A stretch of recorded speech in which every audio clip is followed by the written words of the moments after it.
하나님께서 두 가지 악을 말씀을 하셨습니다. 하나님을 떠나서 즉 생수의 근원이 되는 나를 버린 것이 첫 번째 악이고, 그다음에 그들이 스스로 웅덩이를 판 것인데 그 웅덩이는 물을 저장하지 못하는 터진 웅덩이다 하는 것이죠. 생수의 근원이 되신 하나님을 떠나서 자기들 스스로 우리 힘으로 살겠다고 하면서 다른 것을 찾아 나섰는데 그것들이 바로 헛된 우상들이었습니다. 그 결과로 그들은 어떤 삶이 됐습니까? 14절 말씀, 오늘 읽은 우리 14절의 말씀에 그들은 종이 되었고 포로가 되었습니다. 여러분, 우리가 하나님을 떠나면 하나님에게서 자유해지는 것이 아니라 죄의 종이 되고 죄의 포로가 됩니다. 우리가 하나님께 붙잡힌 바 되면 죄로부터 자유함을 얻게 되고 악한 것들로부터 노임을 받게 됩니다. 그러나 하나님을 떠나면 죄에게 종이 되어버리는 것이죠. 누가복음 15장에는 탕자의 비유가 나오죠. 탕자는 아버지의 품을 떠나 살면 아버지의 간섭을 받지 않고 자신이 자유하게 될 줄로 생각을 했습니다. 그래서 아버지의 집을 떠나서 먼 나라로 갔는데 어떻게 됐습니까? 가지고 있던 모든 것들을 허랑방탕하게 다 써버리고 궁핍하게 된 가운데 다른 사람에게 붙여서, 즉 종이 되어 돼지가 먹는 쥐염 열매를, 그것도 제대로 그것마저도 별로 없어서 먹지 못하는 상황이 되어버렸습니다. 아버지의 품을 떠났더니 자유가 아니라 그에게는 아주 혹독한 남의 종이 되고 포로가 되는 이런 결과가 나오게 된 것이죠. 그걸 통해서 내가 아버지의 집에 있는 것이 참으로 복되고 평안한 삶이구나 하는 것을 깨닫게 된 것이죠. 우리도 마찬가지입니다. 하나님에게 있는 것이, 하나님께 가까이 하고 하나님께 붙어 있는 것이 우리에게는 오히려 더 자유롭고 평안하고 복된 삶이라는 것입니다. 자, 이렇게 그 백성들은 하나님을 떠난 결과로 바벨론 나라의 종이 되었고 포로가 됐습니다. 그것을 15절 말씀에서도 이렇게 말해주고 있죠. 어린 사자들이 그걸 향하여서 부르짖었다고 했습니다. 바벨론 군대가 우는 사자처럼 으르렁거리면서 그들을 달려들었습니다. 1차, 2차, 3차에 걸쳐서 그 땅을 침공해서 완전히 그 땅을 쑥대와 들어만들어버리고 초토화시켜버렸습니다. 그래서 그 땅이 황폐하게 되었고 성읍들은 불타서 주민들은 없게 되었습니다. 다 끌려가게 되었고, 그래서 그곳은 사람 살 수 없는 것이 되어버렸습니다. 죄의 종으로 우리가 살아가게 되면 우리의 삶은 이렇게 악한 자에게 유린이 되어버리고요, 황폐화가 됩니다. 우리의 삶은 그야말로 황무지, 생명이 없는, 사람 살 수 없는 땅이 되어버립니다. 여러분, 죄의 종으로 살아간다는 것은 이런 아주 끔찍한 삶이라는 것을 알아야 되죠. 바로 이것이 이스라엘 백성들이 당한 그런 현실이었습니다. 자, 17절의 말씀에 왜 그들이 그렇게 됐나 하는 것을 이렇게 말씀을 해주고 있죠. 너희들이 그와 같은 포로가 되고 땅이 황폐화되고 그들의 성읍이 사람 살 수 없는 것이 되어버린 것은 바로 너희가 하나님을 떠났기 때문인데, 그 하나님을 떠남에 대해서 이렇게 말해주고 있죠. 너희 하나님 여호와가 너를 길로 인도할 때 내가 그를 떠남으로 이를 자취함이 아니냐. 이 모든 것들은 너희가 자초한 일이라는 거죠. 너희들 스스로가 그런 길로 갔기 때문에 바로 거기서 이러한 아주 악한 결과들을 만나게 됐다는 것입니다. 하나님을 떠남이 악이요 고통이라는 것을 여기서 먼저 말해주고 있죠. 하나님께서는 그들을 어찌해서든지 선한 길로, 의의 길로 인도를 하시고자 합니다. 그것은 복된 길입니다. 그런데 하나님께서 인도하시는 그 길을 그들이 싫어한 것입니다. 여러분, 민수기 21장의 말씀을 보게 되면요, 그들이 이제 큰 범죄를 하는, 광야에서 불뱀을 만나서 사람들이 죽어갈 때 모세가 놋뱀을 만들어서 그것을 쳐다보는 자는 살리라는 이제 바로 그 본문의 말씀인데, 어떻게 해서 이제 그런 일들이 있게 됐냐면, 하나님께서 그들을 인도하시는데 그들이 좋아하는 길이 아니라 하나님께서는 하나님의 그 코스로 인도를 하시는 것이죠. 그래서 에돔이라고 하는 지역을 우회해서 좀 돌아서 가게 됩니다. 에돔 지역 안으로 통과하게 되면 이 에돔 왕이 나와서 맞서 싸우려고 하고, 또 그렇게 되면은 백성들이 피곤해지기 때문에 하나님께서는 그런 불필요한 마찰과 충돌을 피하게 하기 위해서 조금 번거롭지만 길을 우회해서 돌아가도록, 홍해길로 해서 에돔으로 이렇게 우회하는 길로 가도록 합니다. 그러자 그 백성들이 뭐라고 말하냐면 그 길을 싫어한다는 것입니다. 그래서 하나님이 인도하시는 그 길로 인하여 마음이 상했다라고 말합니다. 여러분, 하나님께서 인도하시는 길로 마음이 상할 때가 우리도 종종 있지 않습니까? 하나님, 나는 이 길을 싫어합니다. 이왕이면 빠른 길로 가고 평탄한 길로 가고 내가 볼 때 좋은 길로 인도하셔야지 왜 이 길로 인도하십니까? 라고 할 때가 있지 않습니까? 여러분, 우리의 인생길이라는 것 사실은 우리가 한치 앞을 내다보지를 못합니다. 그 길이 굉장히 사람들 눈에 보기에는 좋아 보일지 모르지만 그것은 여러분, 이 악한 것들이요 덫처럼 숨어있는 그런 길들일 수가 많습니다. 우리가 보이지 않아서 그렇지 우리가 가고자 하는 그 길에는 죄의 폭탄, 어떤 죄의 지뢰 같은 것들이 막 묻혀져 있는 그런 길이 될 수가 있는 것이죠. 그래서 하나님께서는 이 모든 것들을 다 아시기 때문에 우리를 위하여서 가장 적합하고 우리에게 가장 알맞다고 생각되는 그 길로 인도를 하시는 것입니다.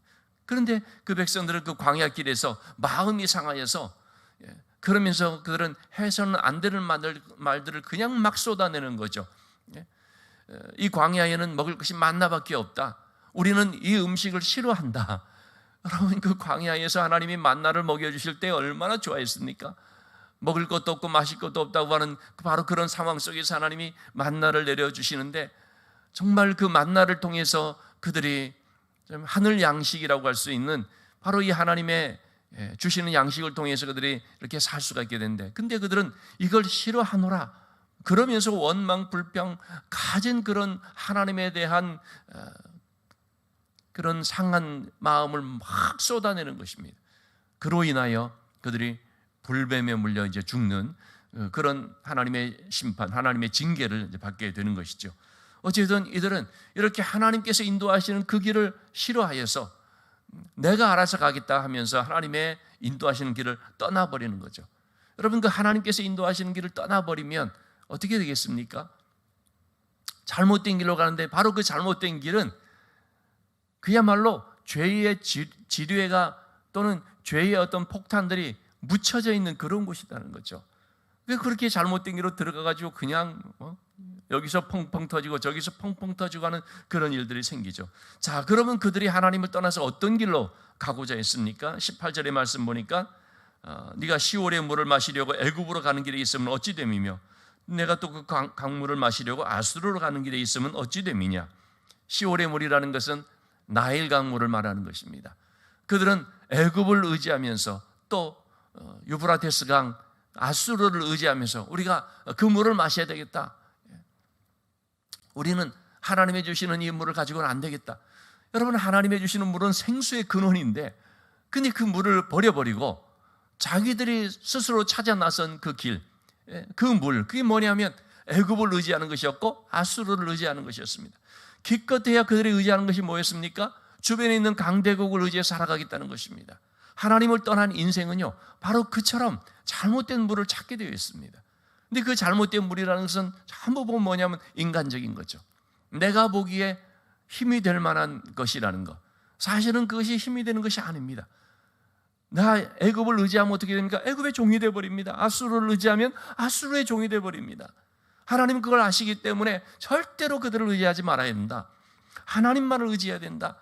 하나님께서 모든 것을 다 책임져 주시고 하나님이 인도해 주신다라고 수차례 말을 했는데 그런데 이들은 끝까지 하나님의 말씀을 듣지 않고 거역해서 애굽을 의지하려다가 어려움을 당하고 아수르를 의지하려다가 아수르에게 침공을 당하고 또 바벨론과 동맹을 맺어서 어떻게 해볼까 하다가 결국은 바벨론에게 침공을 당해서 완전히 바벨론에게 무너지는 이런 결과가 있게 됐던 것입니다.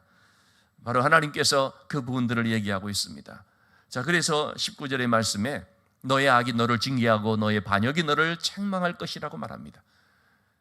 여러분, 이 악이라는 것 또는 이 반역이라는 것이 뭡니까? 바로 생수의 근원이 되신 하나님을 버려버린 것입니다. 하나님께서 인도하시는 그 길을 싫어서 그 길을 떠나버린 것입니다. 이것이 바로 악이고 하나님께 범죄한 것입니다. 바로 그 악이 너희를 징계하고 바로 그런 너희들의 범죄가 너희를 책망할 것이라고 말합니다. 그런즉 너희 하나님 여호와를 버림과 너희 속에 하나님을 경외하는 것이 없는 것이 악이요 고통인 줄을 알라. 제가 어제 수요일 때도 말씀을 드렸는데요, 하나님께서 진정 원하시는 것은 하나님을 경외하는 것입니다.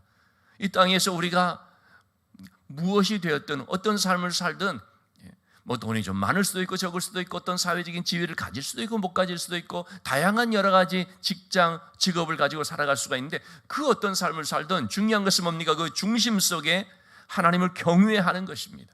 하나님을 경외하는 것이 있을 때에 거기에 평안이 있는 것이고 거기에 진정한 복이 있는 것이지, 아무리 우리의 삶의 조건과 형편이 뭐 좋든 어떻든 간에 하나님을 경외하는 것이 없으면 그게 뭡니까?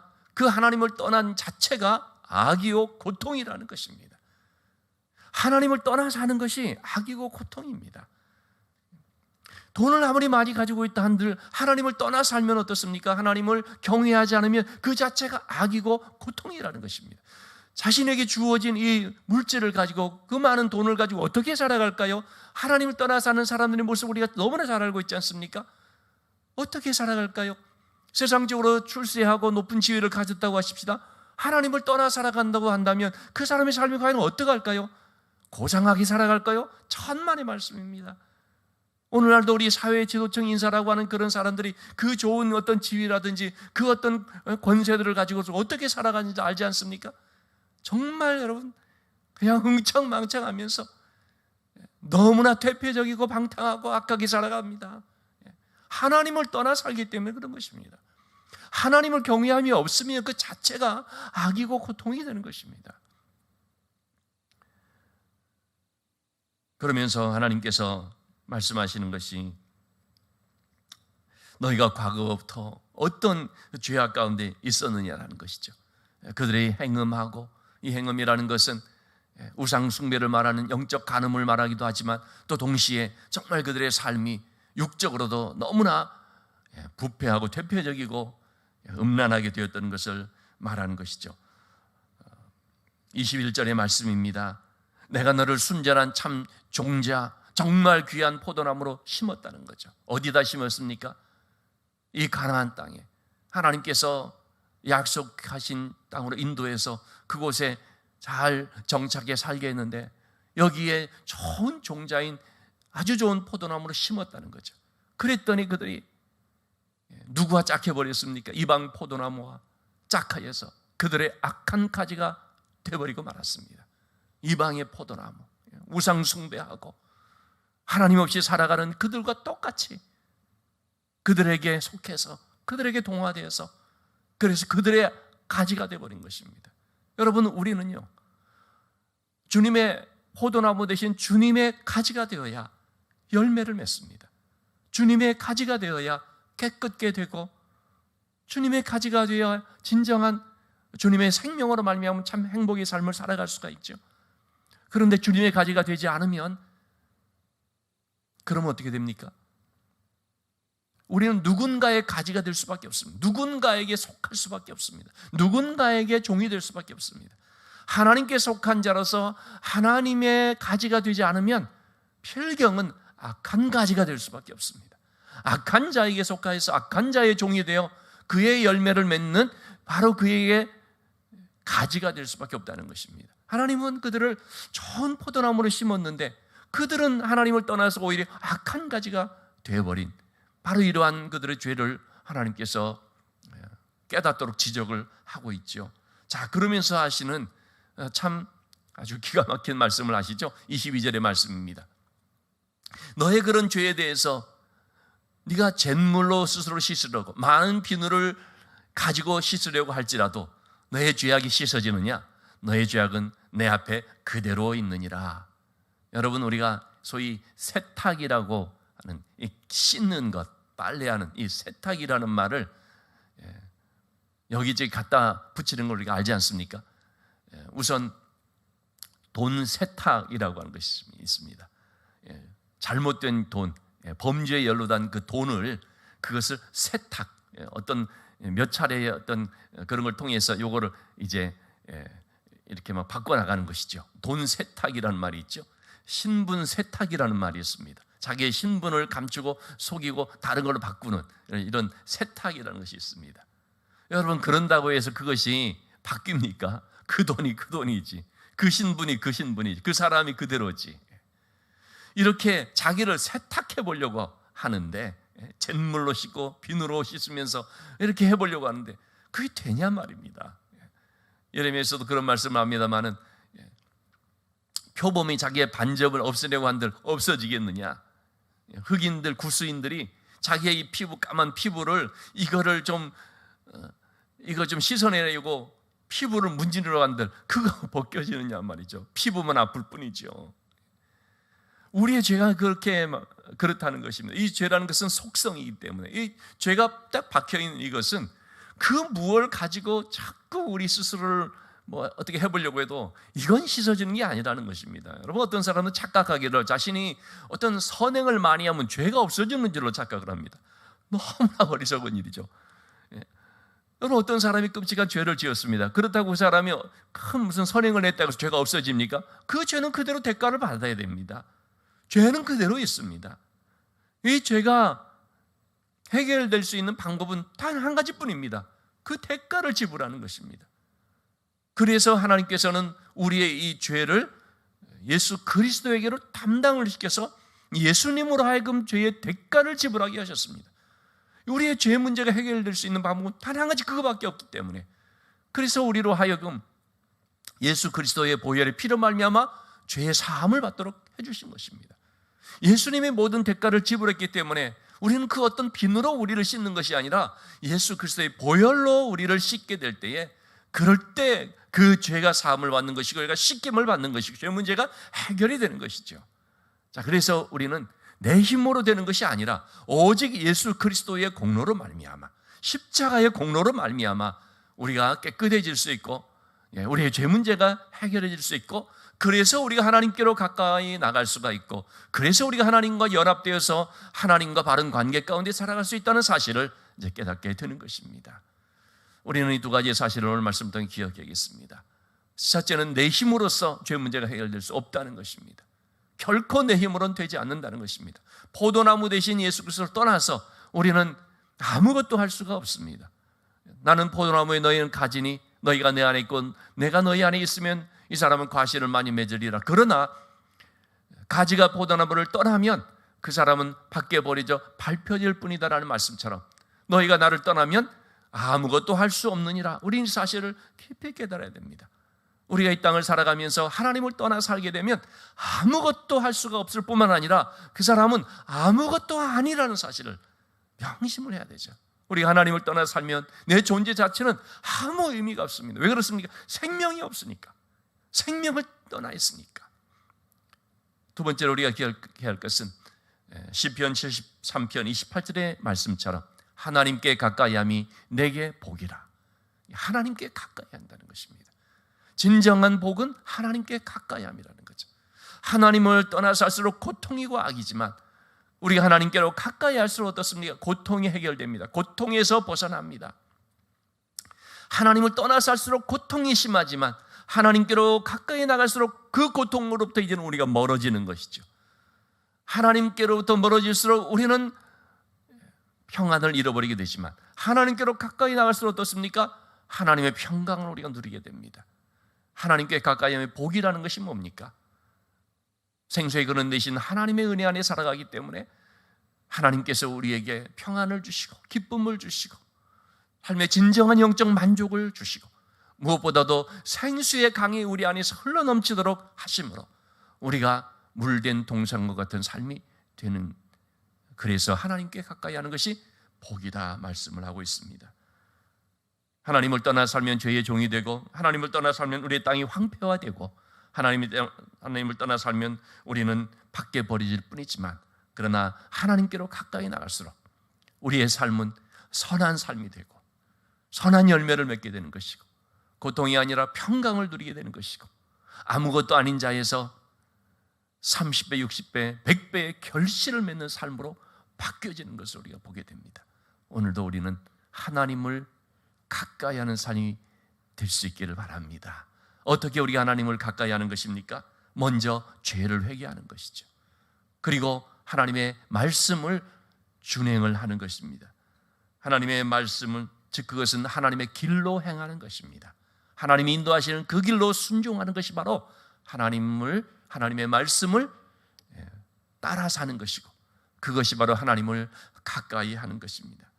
하나님의 말씀을 우리가 잔소리처럼 성가시게 여기거나 뻔한 얘기, 늘 하는 그런 말로 가볍게 여기는 것이 아니라, 하나님의 말씀은 나를 살리는 말씀이요, 나를 인도하시는 그 길이요, 나에게 진정한 복을 주시는 생명의 양식이다라는 것을 우리가 기억하고, 오늘 우리가 하나님의 이 말씀을 명심하고 그 말씀을 순종함으로 하나님께로 가까이 하는, 하나님과 연합하고 하나님과 동행하는 삶이 될 수 있기를 주님의 이름으로 축원합니다.